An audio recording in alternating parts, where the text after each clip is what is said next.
I want to say to our youth, we need you. We need our youth to step forward. We need you. Imam Muhammad needs you. Our life lives for our youth. So we must do more. We must join in the great effort. We must bring in our youth. Get new. Let me say to you first, the youth is our future. And this is not our saying, this is the saying of all intelligent people, all intelligent nations, all intelligent institutions, organizations, all intelligent people know that the youth is the future. And also, we have to understand that our enemies know also that the youth is the future. So our enemies will be trying to deprive us of our youth, so we won't have any future. Let me tell you something. We need all of you all, but we can exist with only one of you. The Nation of Islam under the Honorable Elijah Muhammad was doing pretty well, but when Malcolm came out of prison, converted while he was in prison, and joined the Honorable Elijah Muhammad, the Nation of Islam did wonders. The Nation of Islam made much more progress than it had made before with only one young man. That was young Malcolm at that time. So we don't have to have all of you. We can only have one, just one. And we can have a great success for ourselves in the future. But our enemies think that taking you away from us will deny us the future. God is protecting you, and God is protecting me. God is protecting all sincere people, young and old. And God will really give us the future. We're not worried about that. But it is our duty to do our part. We have to make you aware of the things that you should be aware of so that you will be better prepared to hang around, to stay around, and to establish yourself now for the future that's coming.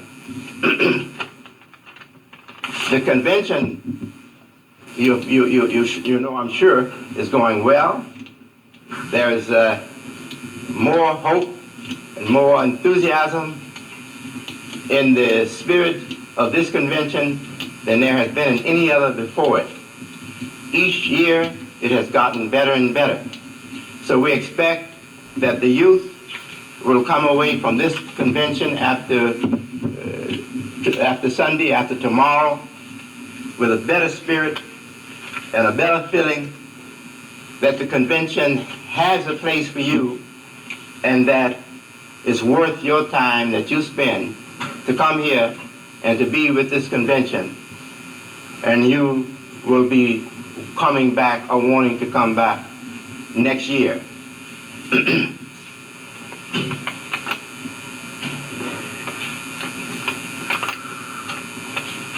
I'm hearing of success and progress everywhere for all of our efforts.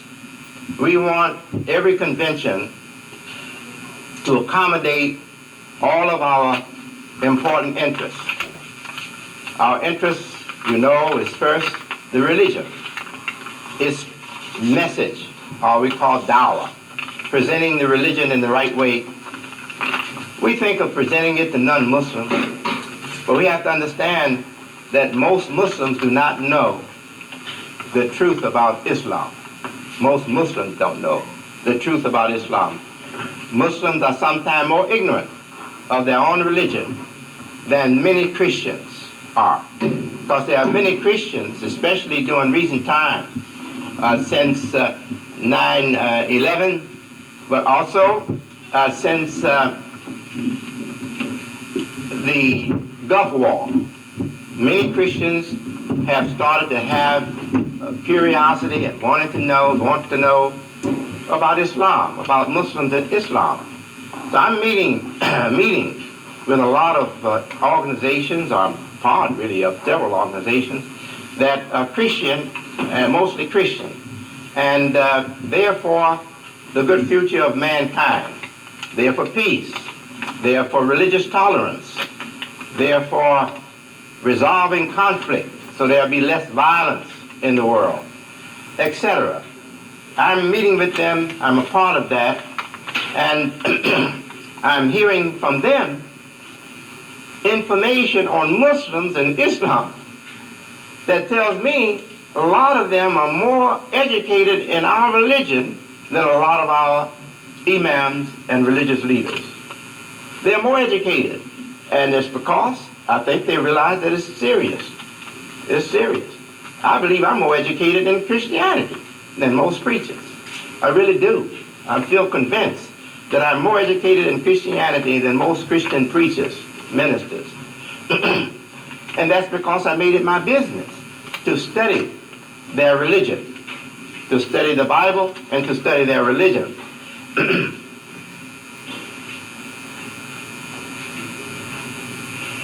You youngsters,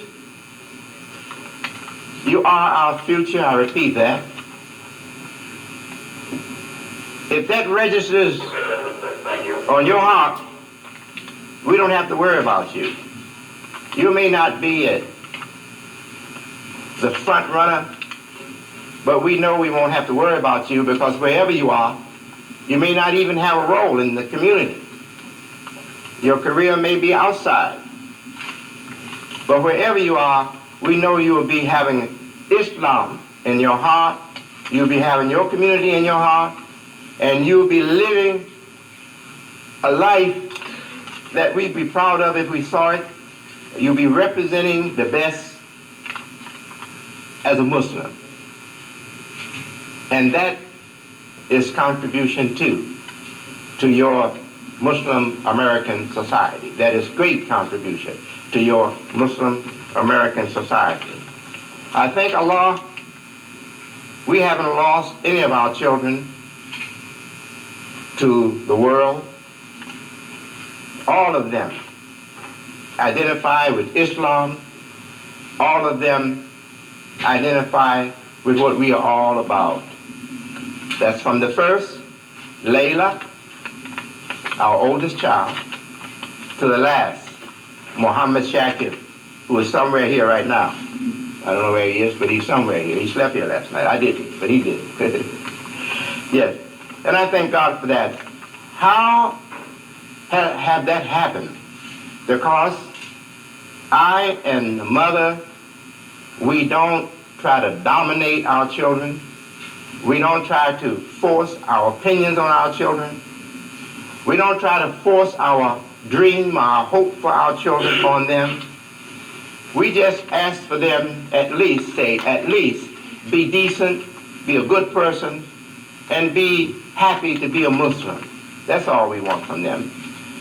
We like to have them go the road that we would like to see them go and be the person in the future we would like to see them be, but we are willing to give that up if they don't want that, if they want something else, as long as they want to be a decent citizen in America and a decent citizen in Islam. We are happy.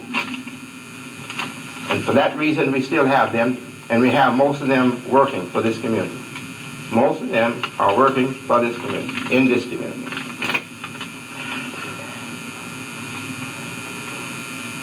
Our loyalty is not to any person before it is to God.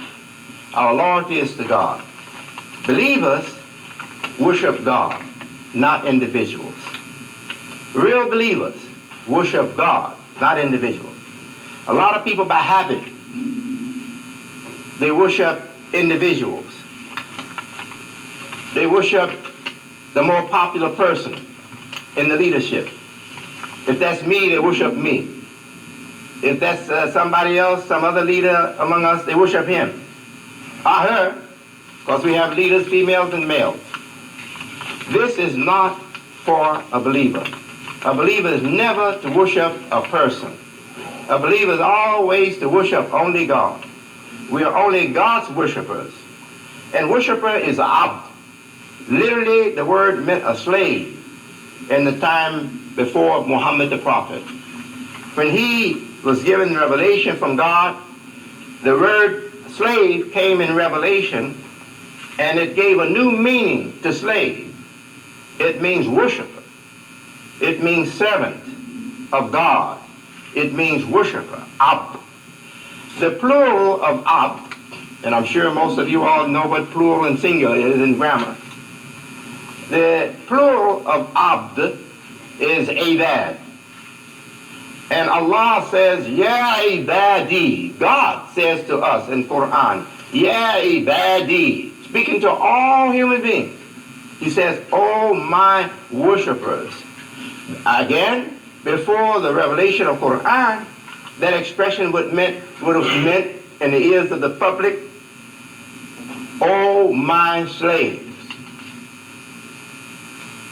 Islam gave a new meaning to the word slave. And it said no one is deserving of a slave. All slaves belong to God as his worshipers, as his servants, not slaves. God, the typical meaning of slave, God would never have a slave. The typical meaning of slave means that I expect you to do what I say, whether you like it or not, whether it's good for you or not, whether it breaks up your family, no matter what it does. You my property, so you do what I say. That's the meaning of a slave. You are answerable to your master, whether it's good for you or not, whether it breaks up your family or not, etc. Whether it takes you from your friend or your interest, etc. That's the meaning of slave. God gave us free will. God gave us our own mind to think for ourselves and make free choices, to make our own choices. God does not impose himself upon us, and God does not dominate us. God is not one that dominates. And he can do it. He has power over all things. He could have done that. He could have made us like trees, do nothing but grow in one place and stay there. But he made us human beings with free minds and free spirit and a brain to think for ourselves and make decisions on our own. He made us even to question him if we want, and to reject him if we want. And he says in our holy book, this religion is for you. Let him who wants it take it. Let him who does not want it reject it. So the religion is not to be forced on anybody. Dawah, or preaching in Islam, to introduce Islam to others, is invitation. Invitation. It is not forcing the religion on somebody or ordering them to be Muslim or threatening them, say, if you don't believe in this, you're going to hell. This is not Islam. This is not the way of Islam. Islam is invitation. And God says, Jadilhum billati hiya ahsan. And discuss with them or debate with them in a way that is beautiful and intelligent.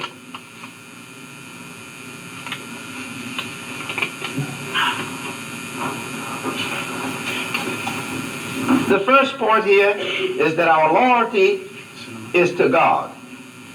And we are only servants or worshipers of God. We know we serve society. We serve our mamas and daddies. And we serve our family, we serve society.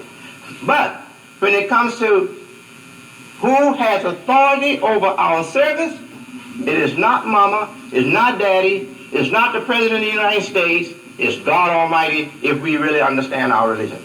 If we really understand our religion, the one who has authority in your life and the one who demands your service, who has the right to demand your service over all others, take it from mama, take it from daddy, take it from family, take it from nation, take it from your group, your political group, whatever. The one that has that right is only God. Only God.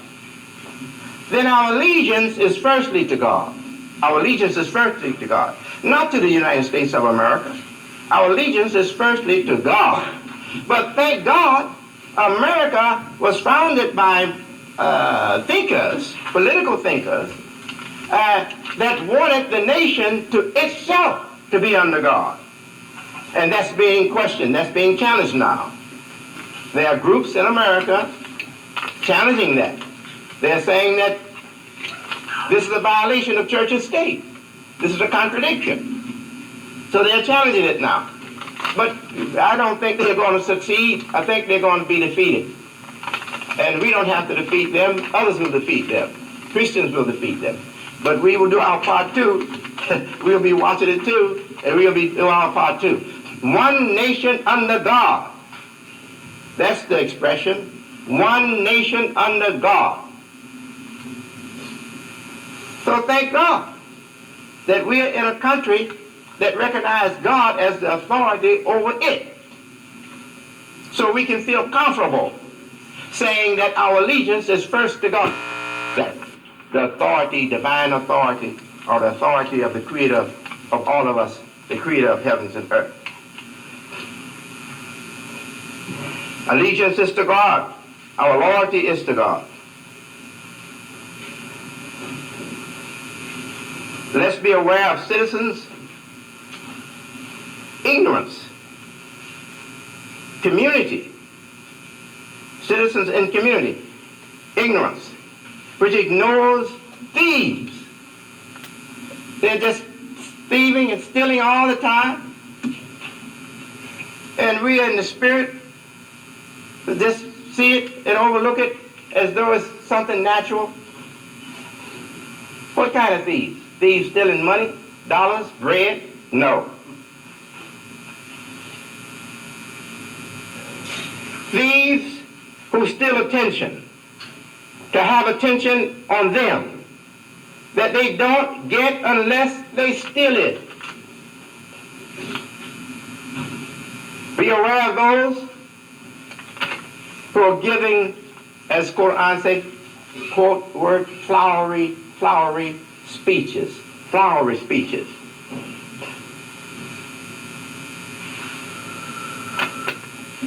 Be aware of those who are known for speeches with Scud missiles. I'm sure most of you know what Scud missiles are now. With Scud missiles, targeting trusted leadership.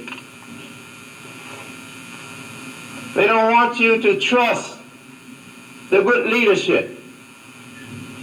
So they target good leadership. Be aware of those who give talks characterized by humor. They're laughing too much while they're talking. They're giggling too much while they're talking. And usually that's a dangerous person behind all that laughing and giggling.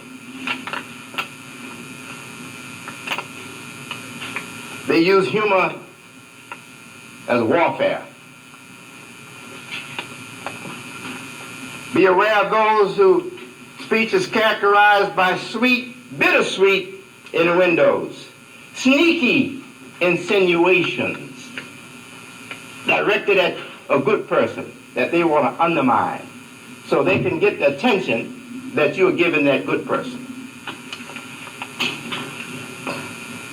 Vain, cheap, weak, popularity thieves. Popularity thieves. They can't get it honestly. They can't become popular honestly. So they do it by being very sneaky and saying things to make you doubt the qualification of a good person that you're trusting, or the sincerity of a good person that you're trusting.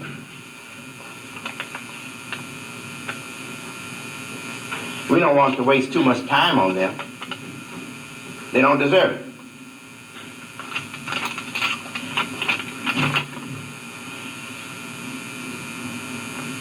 We should realize you as youth. Remember, I used to be a youth.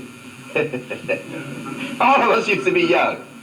Remember, I used to be younger than you, sitting and listening to the leaders of the Nation of Islam. And I had my thoughts, I had my feelings, but I had no ambition to be leader.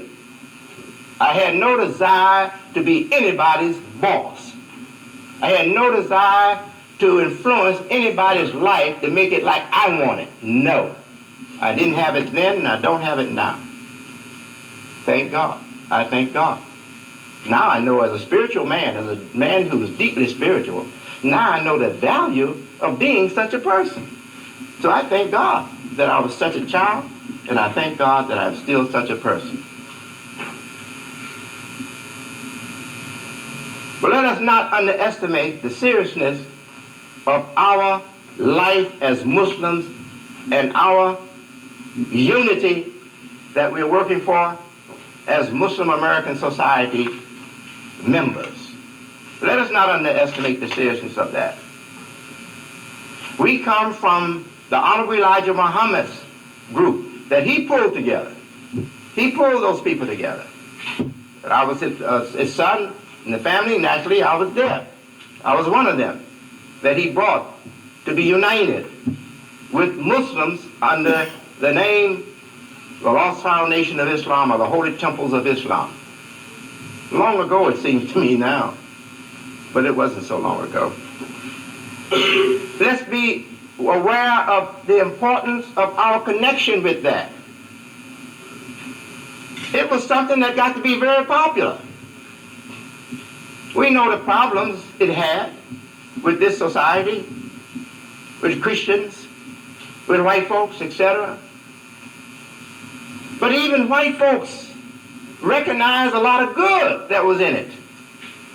And white folks recognize a justification for it taking that position against whites at a time when whites were not respecting and recognizing us as full humans and full citizens of the United States of America. That time is not so long behind us.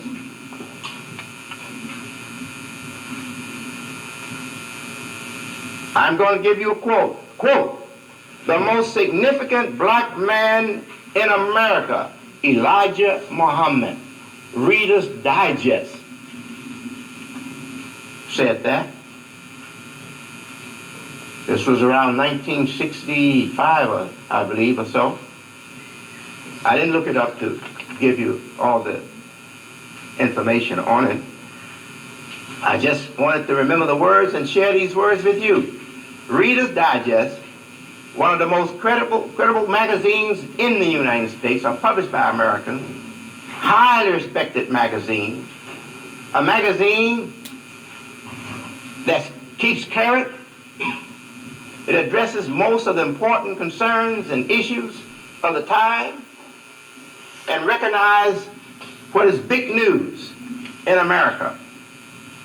Reader's Digest, humane publication, highly cultured publication, said the Honorable Elijah Muhammad, the most significant black man in America. What significant mean? Most important, but in a real positive sense, not in a negative sense. Significant is in a serious sense, that's what I want to say. Important in a serious sense. Because something can be important and it's foolish, but it's important. This is real seriousness given to the leadership of the Honorable Elijah Muhammad and the Nation of Islam that he was responsible for guiding. That their leader is the most significant black man in America. By them saying that, when it reached the members of the Nation of Islam, you'll be surprised to know how much it lifted the morale and the spirit and gave energy to the bloodstream of the members of the Nation of Islam to work even harder for the Honorable Elijah Muhammad and work even harder for the objectives, for the aims of the Nation of Islam. They knew it. You think they're stupid? They knew when they put that in that magazine that it would have this kind of effect on the following of the Honorable Elijah Muhammad, but they felt as editors, as publishers, they felt an obligation to recognize the truth. To recognize the truth that readers, their readers, had a right to have. And they did the right thing. We're hearing now, Islam is the fastest growing religion. That's what we're hearing. That makes Islam very important. Very important. I'm not important. I'm not big. I'm a little guy. I insist. I'm a little guy. Okay? I don't even have a PhD degree. I don't have a master's degree. I don't even have a bachelor's degree. But I'm connected to a big thing. I'm connected to something that's so big, it makes me, I don't know, it makes me respectable in the company of kings, queens, presidents, That's Islam. That's Islam. The universal religion, Islam, that has nations, not just people following it, has nations under the name Islam. Presidents, generals of the war, generals in the military under Islam. Same for Christianity, same for these other great religions. So you're connected to something mighty big. You're connected to something mighty great.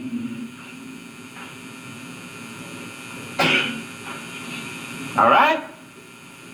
I guarantee you if we were in here dancing, the lights would not have been dimmed. But dimming the lights didn't hurt us. It only make us think more seriously.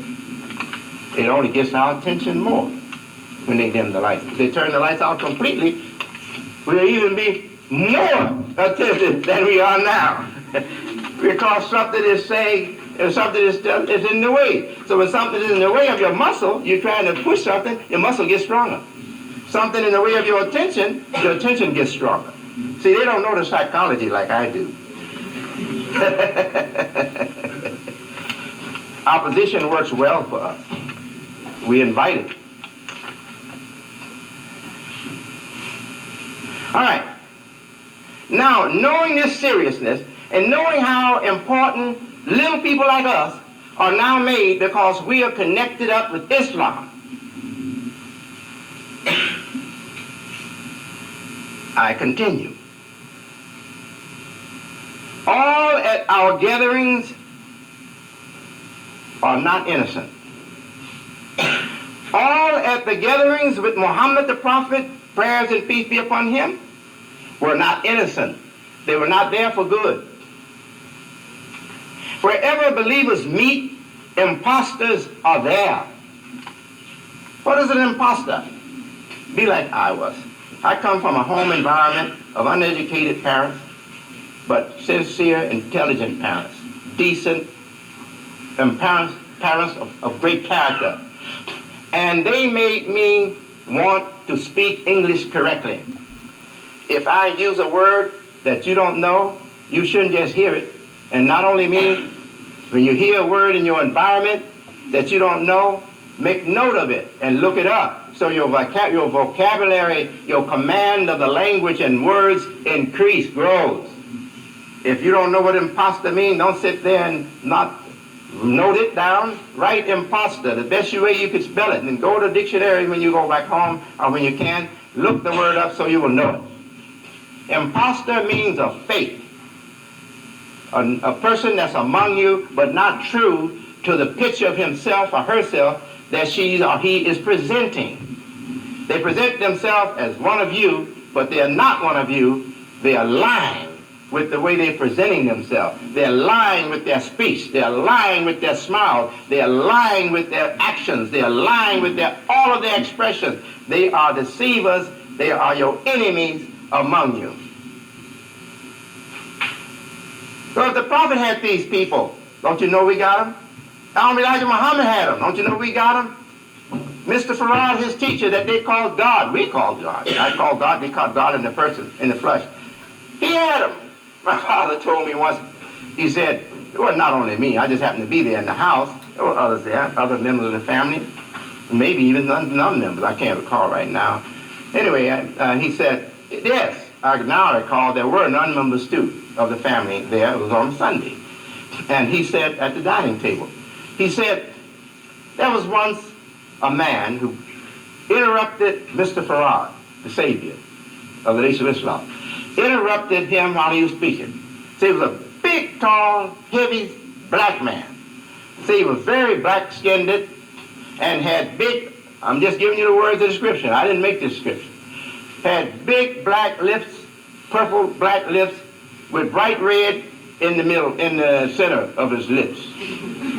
And he stood up and red eyes. I mean, I got to give you the description that they gave me.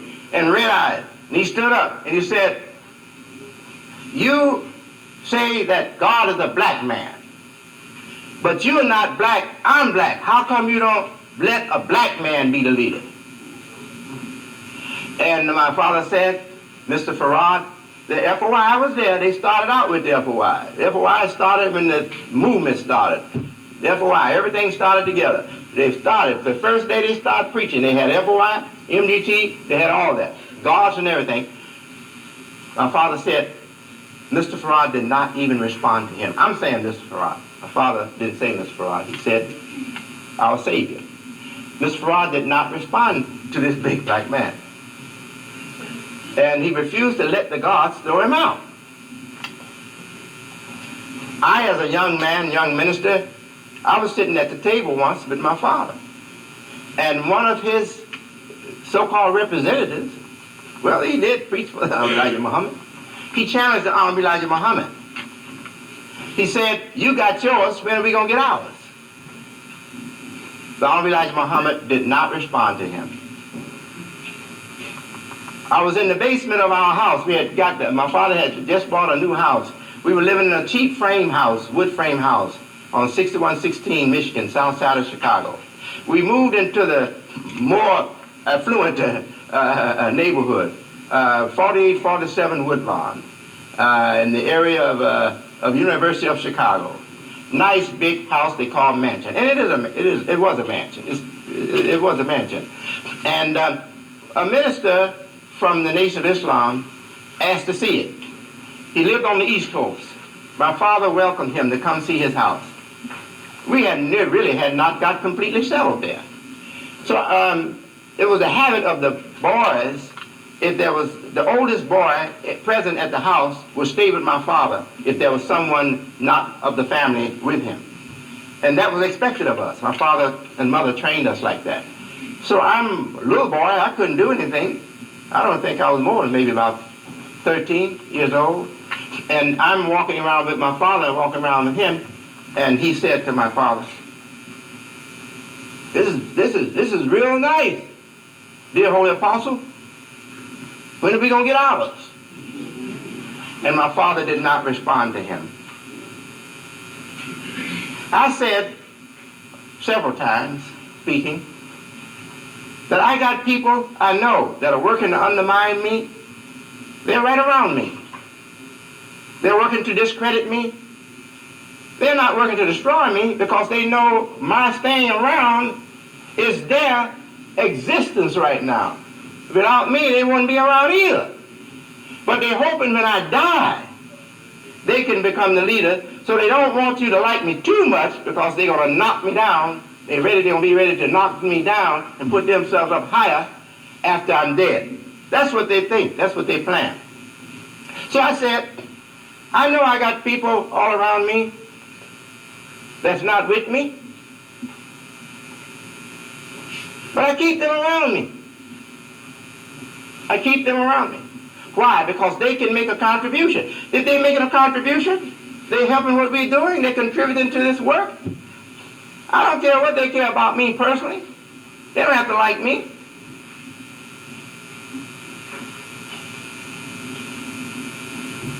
Do you have to be in love with the hammer that drives the nails? You want to put something together? Oh, you have to be in love with the hammer. The hammer does the job. And as long as you don't fear the hammer is going to be animated and hit you over the head, you use it and put it up and take it out and use it again when you need it. Well, that's the way I do these people. And I thank Allah for their contributions. But I know their intent. They are not honest. They are not truthful. They are envious. They are people who want to take attention, steal attention from others so they can have more attention to themselves. So I wanted you to be aware of these things. I know many of you are, but I want you to be aware of those things. And now I want to conclude this and say to you that I am happy. I'm very happy. They don't make me sad. I have much more to be happy about than I have to be sad about. I am happy. And this community is growing more beautiful and more beautiful all the time. And we are getting better and better people of character and intelligence all the time. Our professional numbers, the numbers of professionals among us is just growing, growing, and growing all of the time. So I feel very good, and you go back and respect your leaders, even those thieves that I mentioned. Respect them and pick them up when you need them to hammer a nail or cut a piece of wood or whatever. Thank you. And I'm open for questions or comments.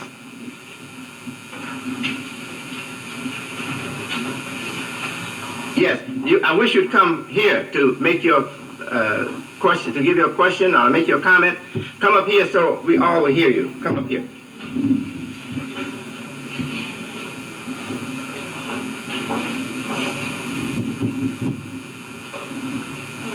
Walaikum assalam.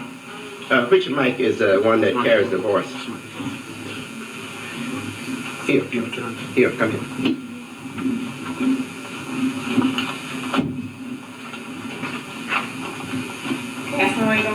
Walaikum assalam. If you don't mind, can you explain a little bit more about the flowery speeches? About the flowery speeches? Flowery speakers? Yes. Yes, in the Quran, God says there are those who make flowery speeches, but they have corruption in them. They're not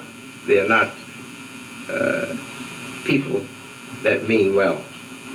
They have bad intentions. They have corruption in them. And we know that. What's called demagogue in the political world. A demagogue is one that says what he or she thinks you will like, just to get you to give him or her your ears and listen and won't be suspicious of them. So to keep you from being suspicious of them, they say whatever you like, whatever they think the audience like, that's what they say. That's a demagogue. And that's when they are using charming language and flattering language and etc. They're making flowery speeches. Thank you. You're welcome.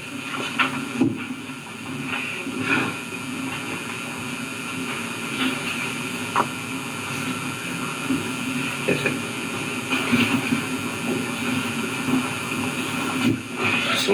Walaikum assalam. When you say humor speech is not good, sometimes doesn't humor draw the audience?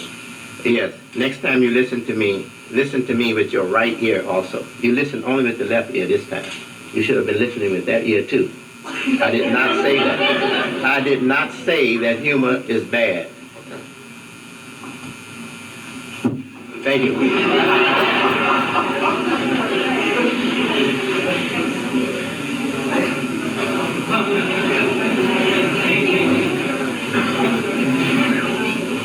You know, I was in Detroit as the guest of one of the masjids in Detroit. And the imam said, "Brother Imam, we always have your time and your attention. We have organized the children, most of them are students of our school, and they're here to really hear you. So we want you to speak to our children. And would you have some time to get some questions or have some questions for them?" I said, "Sure, I will. Sure." That time I spent with those students and their friends in Detroit, in my opinion, was more productive than any meeting I ever had there with adults or anybody else. And it was because they were given time to ask questions and make comments. So things came out that I could respond to that helped them but also helped us. I mean, helped the adults as well as the youth. Yes. Walaikum assalam. You cool, man. You're really cool. You can't live without that cap. Well, you need more help from Imam W.D. Muhammad. Because I see nothing but a handsome, beautiful guy here. Okay? You don't need the cap to make you look good. What is the Look at me. Oh, my you question think don't you know I look better if I had on a cap? I got a bald head, gray. If I cover this stuff up, I'll look better. But I think I look pretty good without the cap. I look good without the cap too. You do too. What is the economic impact of CPC outside of the state of Illinois? What is the economic impact of CPC outside of the city of Illinois? Well, you live outside, you don't have to tell me that, buddy. You don't have to tell me that. Where you live? New Jersey. New Jersey? What state in New Jersey? I mean, what city in New East Jersey? Orange. Hmm? East Orange. You live in East Orange, New Jersey. I've been there several times as a guest of our community in that area. You'll have to ask them what is the impact. You should be asking them. Ask the leaders there, not me. I'm here in this area. The impact here is great. Alright. Assalamualaikum. Walaikum assalam. My man.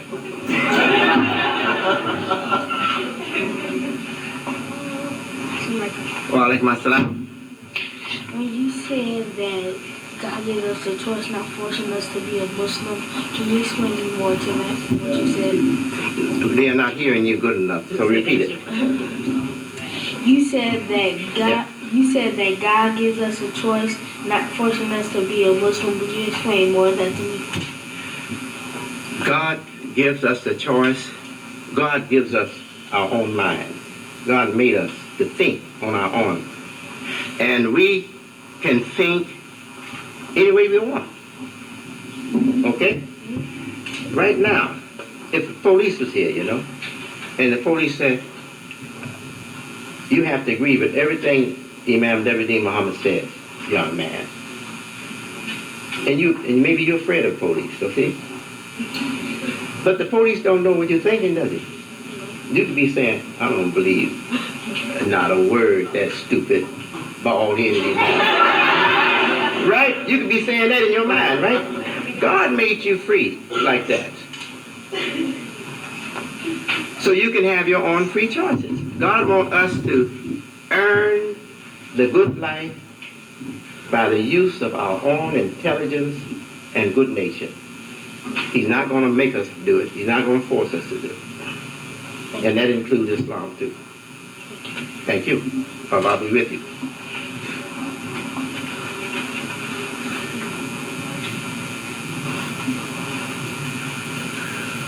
Anyone else have a question? There's no more. Well, I'm going to go have breakfast. I didn't have breakfast yet.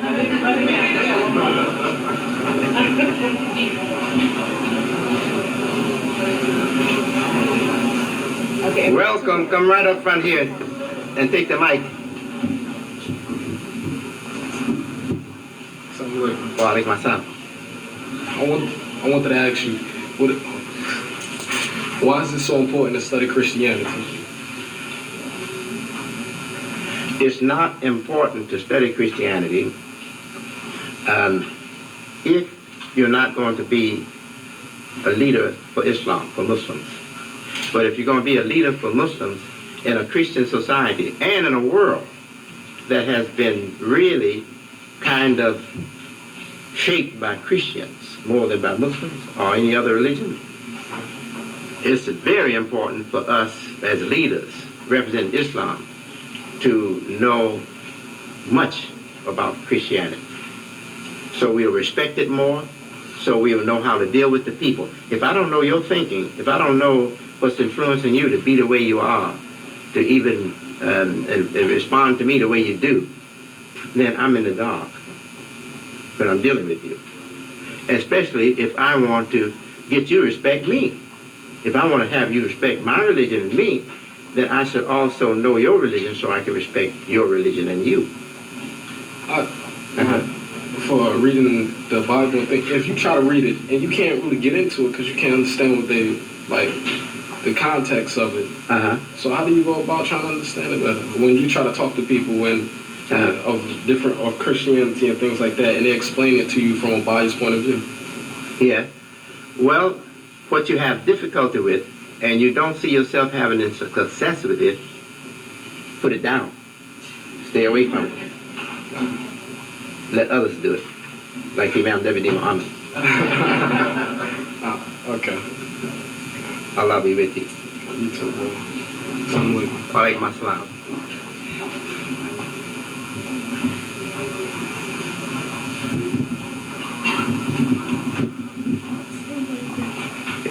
Welcome. Just hold your places.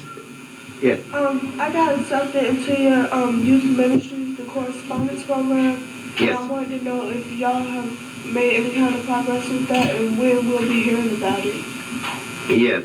I'm sorry, Ndidi is not here.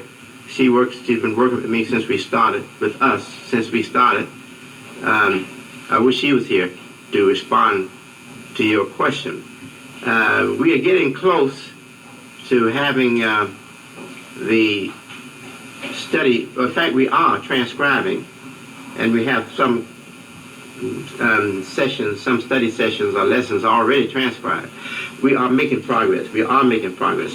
But to tell you exactly when we will have the course printed and ready for distribution throughout the community in the United States and even in Bermuda and other places, I don't know. But I believe it will be before school starts again next year, before September next year. Yes, yes. Thank you. And we hope to get it out much sooner. Okay. All right, you're welcome.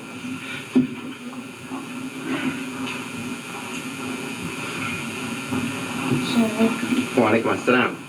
I don't know if you said this or not, but